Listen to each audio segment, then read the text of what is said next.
we continue to track spotty showers across the valley. It's not quite as active as it was yesterday. I think tomorrow probably more active than today. It's kind of the ups and downs of this week. This is radar right now. The most significant rain is up in Brooks County, just to the north of us. Watch out in this last hour or so. Stuff is really fired up right on the north edge of Hidalgo County, then moving northward up through Brooks County up toward Falfurrias.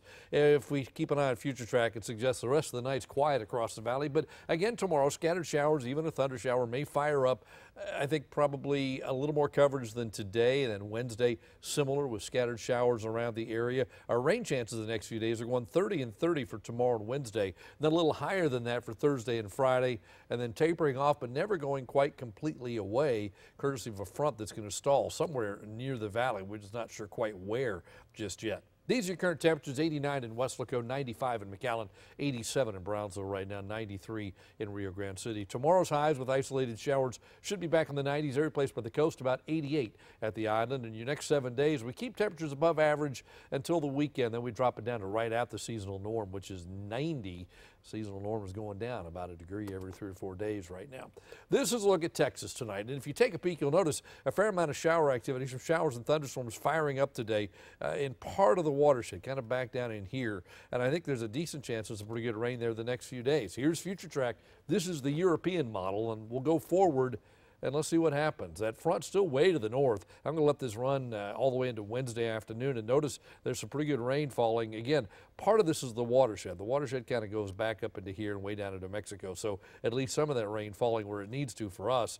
And take a look at it. It just kind of hangs out there into Thursday and Friday, and finally by Saturday and Sunday it fades away. Oh, and that front kind of fades away as it moves into the region. Even if it goes through, it's not a big deal temperature-wise. Might cool us off a couple, but that's about it. So let's look at what the computer's suggesting rainfall-wise, and I'm going to let this run all the way through the next few days, and watch how the rain just continues to develop right there around Del Rio and into Mexico. There's the watershed, and a lot of that rain falls right in the watershed. That would be a good place to get it, and it looks like there's a decent shot at it. If you look at those yellow colors, the ones right in the middle, basically Eagle Pass to about Del Rio and then down into Mexico, that's on the high end of the scale up here. The scale ends at about 5 inches, and it's pegging the needle, if you will. So that area could see quite a bit of rain. Now, a lot of that is south of Amistad. Amistad's kind of up here in the top of the picture.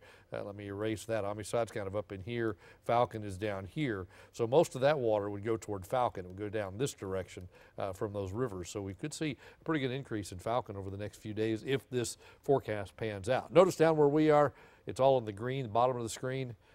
Light to moderate, nothing really big. This is current radar. Pretty good rain falling up there right now. Notice all the counties shaded in that dark green.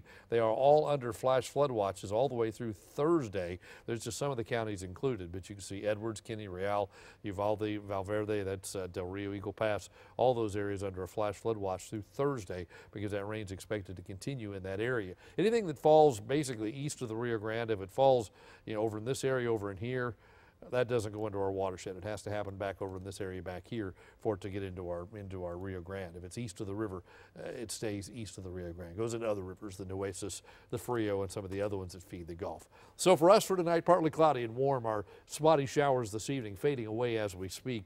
And then tomorrow, partly sunny skies. We're holding at about 30% for tomorrow in the valley, a high of about 95 degrees. Yeah, there could be an embedded thunderstorm like we're seeing now up in Brooks County. That could pretty easily happen in the valley as well. So we're looking at isolated stuff the next couple of days. That front that you saw on the map gets a little closer Thursday and Friday.